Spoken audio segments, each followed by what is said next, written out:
अटैची हाथ में पकड़े आरती ड्राइंग रूम में आई तो राकेश और सारिका चौंक कर खड़े हो गए।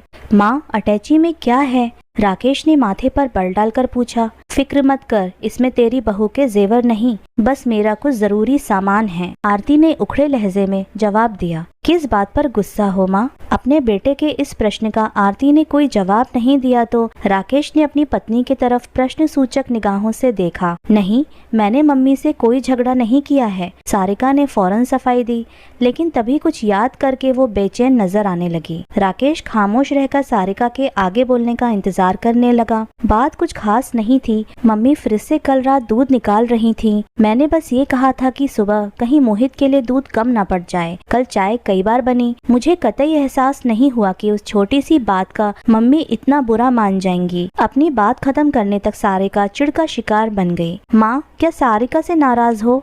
राकेश ने आरती को मनाने के लिए अपना लहजा कोमल कर लिया। मैं इस वक्त कुछ भी कहने सुनने के मूड में नहीं हूँ, तू मुझे राजनगर तक का रिक्शा ला दे बस। आरती की नाराजगी उनकी आवाज में अब साफ झलक उठी। क्या आप अंजलि दीदी के घर जा रही हो? हाँ, बेटी के घर अटैची लेकर रहने जा रही हो? राकेश ने बड़ी हैरानी जाहिर की।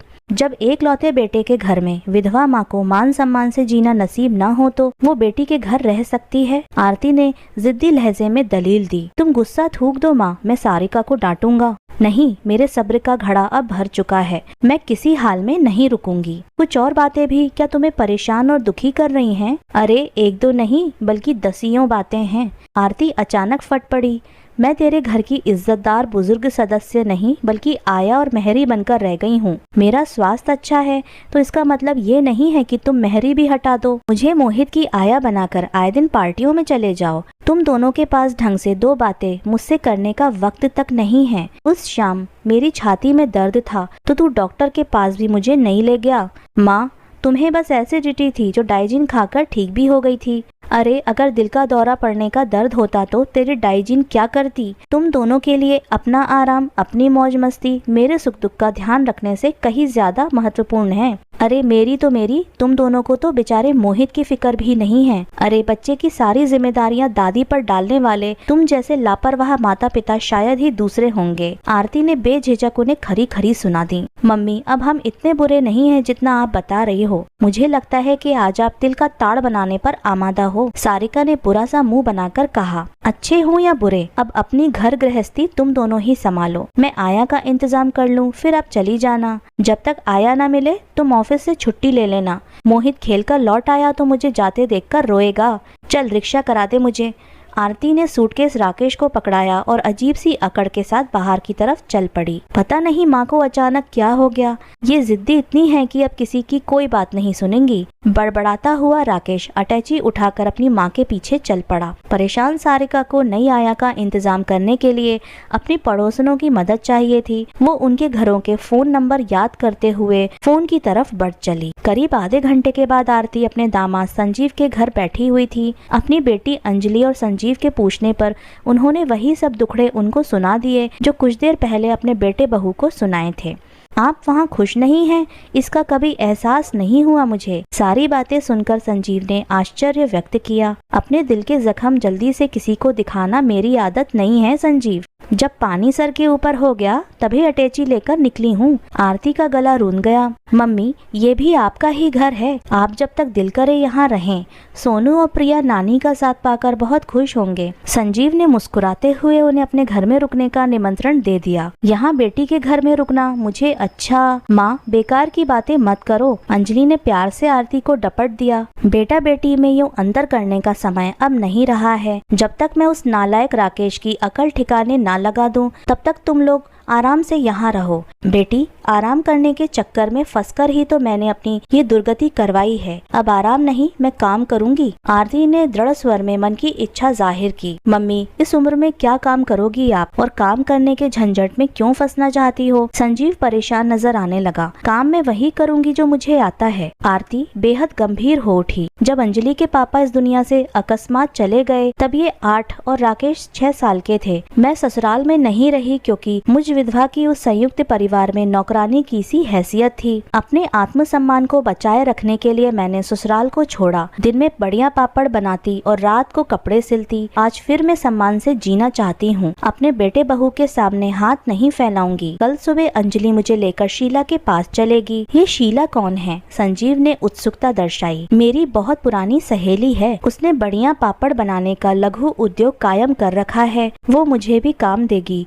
अगर रहने का इंतजाम भी उसने कर दिया तो मैं यहाँ नहीं माँ, तुम यहीं रहोगी। अंजलि ने उन्हें अपनी बात पूरी करने नहीं दी और आवेश भरे लहजे में बोली, जिस घर में तुम्हारे बेटा बहू ठाट से रह रहे हैं वो घर आज भी तुम्हारे नाम पर है। अगर बेघर होकर किसी को धक्के खाने ही हैं तो वो तुम नहीं वे होंगे। तू इतना गुस्सा मत कर बेटी। माँ, तुमने कभी अपने दुख दर्द की तरफ पहले जरा सा इशारा किया होता तो अब तक मैंने राकेश और सारिका के होश ठिकाने लगा दिए होते। अब मैं काम करना शुरू करके आत्मनिर्भर हो जाऊंगी तो सब ठीक हो जाएगा।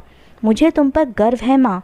आरती के गले लगकर अंजलि ने अपने पति को बताया, मुझे वो समय याद है जब माँ अपना सुख चैन भुलाकर दिन रात मेहनत करती थी। हमें ढंग से पाल पोस कर काबिल बनाने की धुन हमेशा इनके सिर पर सवार रहती थी। आज राकेश बैंक ऑफिसर और मैं पोस्ट ग्रेजुएट हूँ तो ये माँ की मेहनत का ही फल है। लानत है राकेश पर जो आज वो अपनी माँ की उचित देखभाल नहीं कर रहा है। मेरी ये बेटी कम हिम्मती नहीं है संजीव। आरती ने स्नेह से अंजलि का सर सहलाया। पापड़ बढ़िया बनाने में ये मेरा पूरा हाथ बटाती थी। पढ़ने में हमेशा अच्छी रही।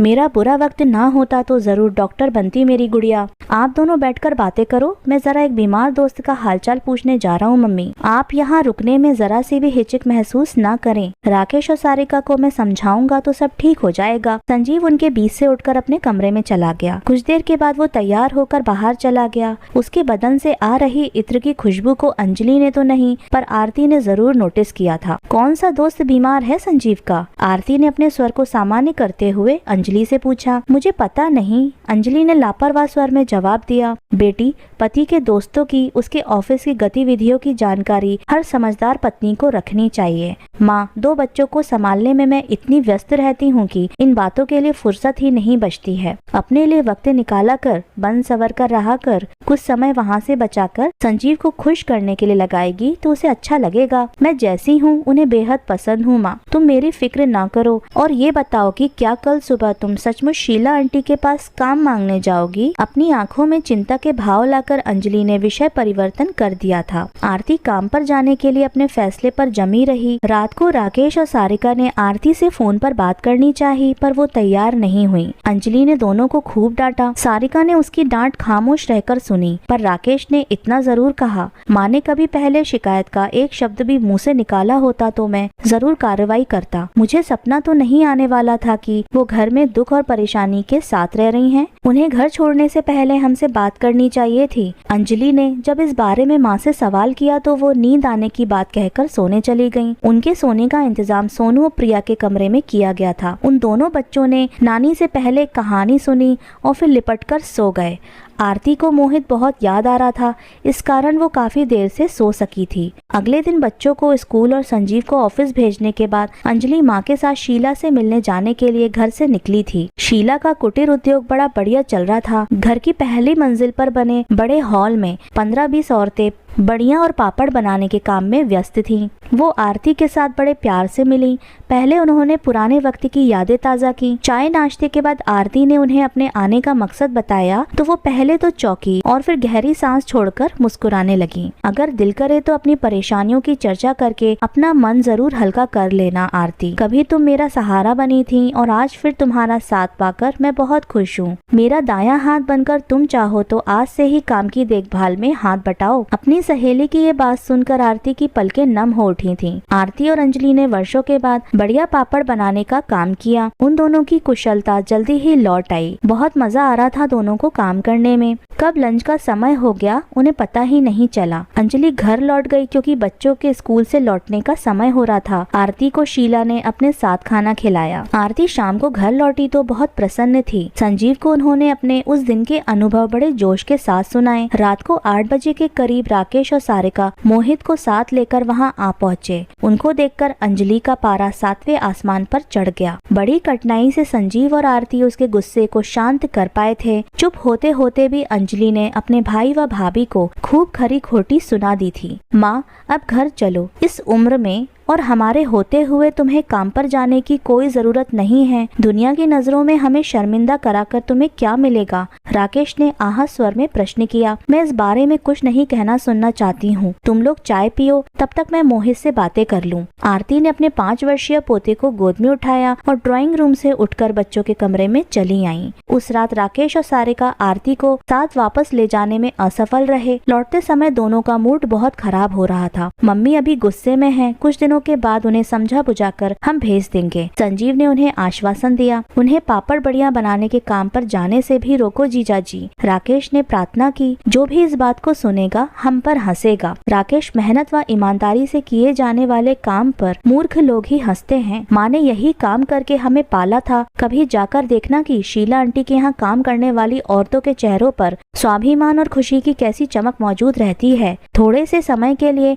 मैं भी वहाँ रोज जाया करूंगी माँ के साथ। अपना फैसला बताते हुए अंजलि बिल्कुल भी नहीं झिझकी थी। बाद में संजीव ने उसे काम पर ना जाने के लिए कुछ देर तक समझाया भी, पर अंजलि ने अपना फैसला नहीं बदला। मेरी बेटी कुछ मामलों में मेरी तरह से ही जिद्दी और धुन की पक्की है संजीव। ये किसी पर अन्याय होते भी नहीं देख सकती। तुम नाराज मत हो और कुछ दिनों के लिए इसे अपनी इच्छा पूरी कर लेने दो। घर के काम का हर्जा इसका हाथ बटाकर मैं नहीं होने दूंगी। तुम बताओ, तुम्हारे दोस्त की तबीयत कैसी है? आरती ने अचानक विषय परिवर्तन कर दिया। मेरे दोस्त की तबीयत को क्या हुआ है? संजीव चौंका। अरे, कल तुम अपने एक बीमार दोस्त का हालचाल पूछने गए थे ना? हाँ, वो अब ठीक है, बेहतर है। अचानक बेचैन नजर आ रहे संजीव ने अखबार उठाकर उसे आंखों के सामने यूं किया मानो आरती की नजरों से अपने चेहरे के भावों को छिपा रहा हो। आरती ने अंजलि की तरफ देखा, पर उसका ध्यान उन दोनों की तरफ ना होकर प्रिया की चोटी खोलने की तरफ लगा हुआ था। आरती के साथ अंजलि भी रोज पापड़ बढ़िया बनाने के काम पर जाती।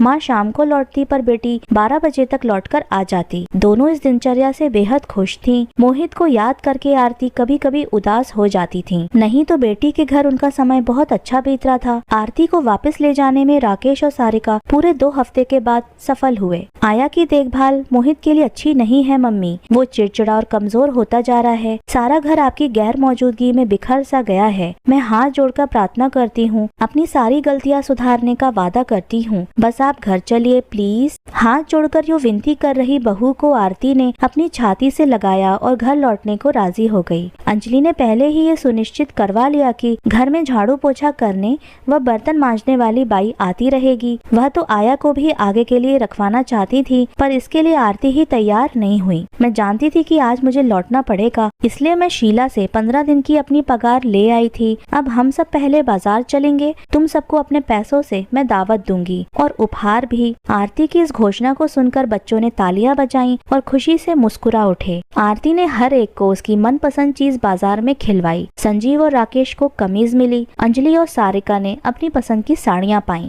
प्रिया ने ड्रेस खरीदी। सोनू को बैट मिला और मोहित को बैटरी से चलने वाली कार। वापस लौटने से पहले आरती ने अकेले संजीव को साथ लिया और उस आलिशान दुकान में घुस गई जहां औरतों की हर प्रसाधन सामग्री बिकती थी। क्या आप यहाँ अपने लिए कुछ खरीदने आई हैं मम्मी? संजीव ने उत्सुकता जताई। नहीं, यहाँ से मैं कुछ बरखा के लिए खरीदना चाहती हूँ, आरती ने गंभीर लहजे में जवाब दिया। बरखा कौन? एकाएक ही संजीव के चेहरे का रंग उड़ गया। तुम्हारी दोस्त जो मेरी सहेली उर्मिला के फ्लैट के सामने वाले फ्लैट में रहती है, वही बरखा जिससे मिलने तुम अक्सर उसके फ्लैट पर जाते हो, जिसके साथ तुमने गलत तरह का रिश्ता जोड़ रखा है। मम्मी, ऐसी कोई बात नहीं है। संजीव प्लीज झूठ बोलने की कोशिश मत करो और मेरी ये चेतावनी ध्यान से सुनो। आरती ने उसकी आंखों में आंखें डालकर सख्त स्वर में बोलना शुरू किया। अंजलि तुम्हारे प्रति, घर व बच्चों के प्रति पूरी तरह से समर्पित है। पिछले दिनों में तुम्हें इस बात का अंदाजा हो गया होगा कि वो अन्याय के सामने चुप नहीं रह सकती। मेरी बेटी मान सम्मान से जीने को सबसे महत्वपूर्ण मानती है। उसे बरखा की भनक भी लग गई तो तुम्हें छोड़ देगी। मेरी बेटी सूखी रोटी खा लेगी पर जिएगी इज्जत से। जैसे मैंने बनाया वैसे ही वो भी पापड़ बढ़िया बनाकर अपने बच्चों को काबिल बना लेगी। आज के बाद तुम कभी बरखा के फ्लैट पर गए तो मैं खुद तुम्हारा कच्चा चिट्ठा अंजलि के सामने खोलूंगी। तुम्हें मुझे अभी वचन देना होगा कि तुम उससे संबंध हमेशा के लिए समाप्त कर लोगे। अगर तुम ऐसा नहीं करते हो तो अपनी पत्नी व बच्चों से दूर होने को तैयार हो जाओ। अपनी गृहस्थी उजाड़ कर फिर खूब मजे से बरखा के साथ मौज मस्ती करना। संजीव ने कांपती आवाज में अपना फैसला सुनाने में ज्यादा वक्त नहीं लिया। मम्मी, आप अंजलि से कुछ भी मत कहना, वो खुददार औरत मुझे कभी माफ नहीं करेगी। गुड, मुझे तुमसे ऐसे ही जवाब की उम्मीद थी। आओ बाहर चले। आरती एक तीर से दो शिकार करके बहुत संतुष्ट थी। उन्होंने घर छोड़कर राकेश व सारिका को अपना महत्व व उनकी जिम्मेदारियों का एहसास कराया था। साथ ही अंजलि के व्यक्तित्व की कुछ विशेषताओं से संजीव को परिचित कराकर उसे सही राह पर ले आई थी। उनका मिशन सफल रहा। तो दोस्तों, कैसी लगी आपको मेरी ये कहानी? हमें कमेंट सेक्शन में जरूर बताइएगा और इसी तरह की अच्छी कहानियाँ सुनने के लिए मेरे चैनल पर जरूर आते रहें। और चैनल अगर पसंद आए तो इसे सब्सक्राइब और शेयर भी ज़रूर कर लीजिएगा।